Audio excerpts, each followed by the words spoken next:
All right, what is going on, my YouTube family? Jake Wines here. I'm gonna have a new series coming at you guys. It's gonna be called my 3-point play. So every day I'm gonna have 3 different stories from the sports world that I provide insight on. Different things that I think is important, different things that I have going on within the sporting world. Maybe when I get closer to basketball season, I'll talk about my basketball season. I'll talk about coaching and things like that. So right now, one of my 3 points that's going on, obviously, is the playoffs.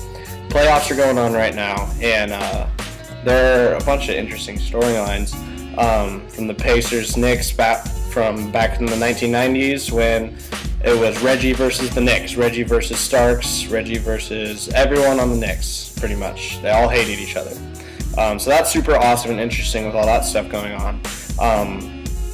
But the one I'm really paying attention to, obviously, is the Warriors Spurs. It is so much fun to watch. Steph Curry has been going crazy, just going off. They can't stop him. There's no stopping that guy. When you drive the lane for 3-point shots instead of trying to finish at the rim, when you would rather step back to the 3-point line and shoot threes, you're a special player. Him and Klay Thompson are just really tough to guard, mostly because they don't play traditional I'm going to drive you to the hoop basketball like most guards do. They play the I'm going to take you one way, bring you back the other, and while you're trying to recover, I have enough range and enough ability to drain this three right in your face.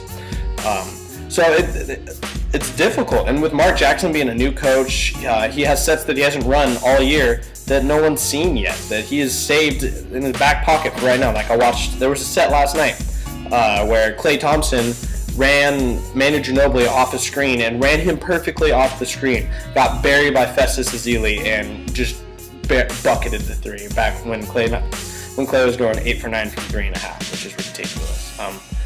So I think the Spurs are done.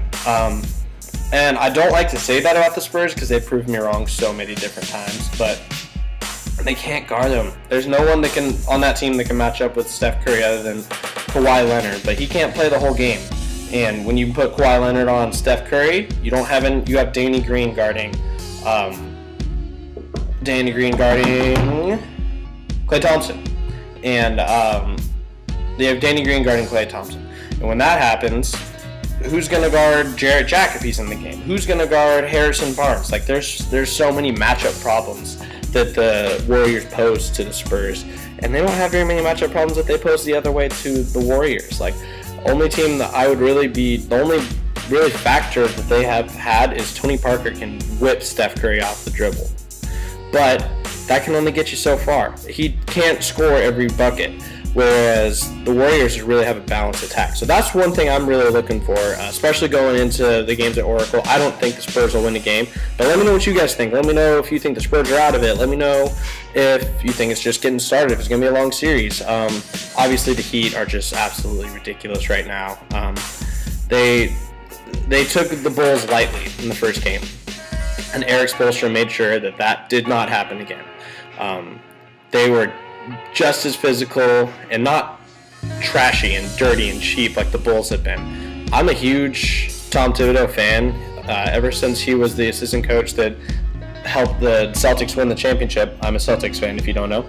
I've been a huge Tom Thibodeau fan. He's a great coach. He knows how to work a defense, but his players have been downright cheap this series, and I don't like to see that. I like to see good basketball, tough basketball, but not where you're throwing cheap shots and wrapping people up and yanking them down while they're trying to shoot a layup. That's just, you're asking for it when you do that.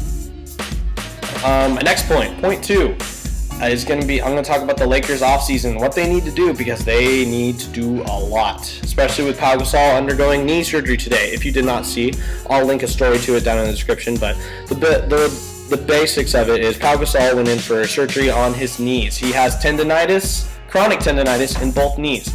The procedure is supposed to put you on the sideline about 12 weeks and is supposed to help with your tendonitis. But we've seen this surgery is pretty new. It hasn't been performed a bunch of times. So the thing with the surgery is on a 32. Oh, is he 32? I can't. He's in his 30s. I know for sure. On a power forward who's 7 feet tall and really is only known for a jump shot, which is not terrible, and a passing ability, he doesn't do much for your team. He doesn't score on the block. I mean, if you have a 6'9" guy guarding him, he can shoot a jump hook over him, but he doesn't get you buckets on the block, and they're paying him so much money. I mean, I need to look into more of the amnesty clause because it's new and I'm not familiar with amnesty, but if it's possible, Pau Gasol needs to be amnestied or trade if they can't get any trade value from him because he is eating up so much cap and not producing at all. I think they need to rebuild through the draft, and I think they need to bring in I need a drafted 2-guard. They need someone that can come in and just instant offense athleticism because that's what Kobe was. Kobe came in, crazy athlete, great offensive skill set, and he worked his way to become the player he is now, which is the smartest player in the game. So you bring in a 2-guard to play under Kobe and let Kobe really dictate where he takes his career. I think that's a big deal for them because, I mean, they have so many holes, but you get that 2-guard and you can kind of erase some of the holes. We've seen different teams draft a good guard and be able to have them carry them for a while. Eric Gordon, I know the Clippers never did really well, but Eric Gordon did carry the Clippers for a while where he played really, really well, and they had been as bad as the Bobcats were if it wasn't for Eric Gordon. So they can placehold you until you get all the pieces you need. And I don't think you re-signed Dwight Howard, but that's just me. That's for a whole different subject. I hate Dwight Howard. I hate him so much. But once we get closer to free agency and what Dwight Howard's going to do, I'll go ahead and talk about him. I'll save that for another video. My third point of the day, I'm going to talk about my favorite team, the Boston Celtics, and how far away they are from becoming another legitimate threat in the East. I was listening to Maddox. He's a writer for Sports Illustrated today on the radio on the Doug Gottlieb show, and he was talking about how they're not very far away from being a top 5 team in the East when I strongly disagree. Paul Pierce showed his age. He can't get his own shot. He can only spot up, and even at that, he has such a slow jump shot at this point in his career. He has such a slow jump shot that it doesn't matter if he's open. Half the time they close out in time to be able to stop him, and where Paul Pierce used to be good at pump faking and going around people, he's not fast enough anymore, so they just continue to stay with him. I think the Knicks are going to own that division. I don't see the Celtics really being able to compete with the team they have right now. I think Paul Pierce and I think KG can serve a purpose for at least 1 or 2 more years. I don't think you're going to get anything in trades from him, so I think it's almost better just to keep Kevin Garnett for now and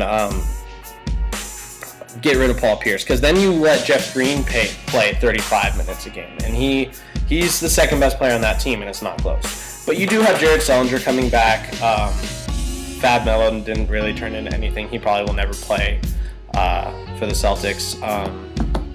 Big draft this year. It's going to be there isn't a player that you can go pick that's going to change your franchise forever. That guy is not in this draft.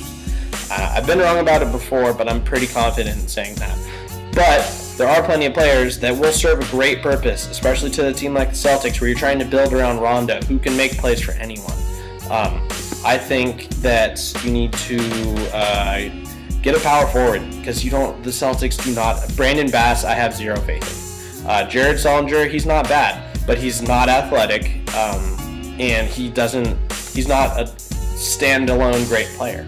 So what I need to see from the Celtics is I need a power forward, an athletic build power forward, and possibly center. Because the way the Celtics are built, they're built to run the pick and roll with Rondo. So they need 2 good players that can run pick and roll with Rondo. But yeah, those are my 3 points for the day. My 3-point play will be up every day, Monday through Friday. Saturday, Sundays, I'll take it off. Maybe I'll do a Sunday vlog. We'll see. But this will be an everyday thing. So let me know what you guys want me to cover. When we move away from the playoffs, I'll probably cover some more football. I might cover baseball. I'm not a huge baseball guy, but I can cover it. I understand baseball. I understand the sabermetrics side of it and the traditional side of it and how it works. So let me know what you guys think down in the comments below. If you like this, I'll continue this series. I love talking about sports. It's easy for me. So I'll see you guys tomorrow with another video. There's no playoffs tonight, so I'll find some other storylines for you guys and talk to you about them later. So thanks for watching, YouTube fam, and I'll see y'all later.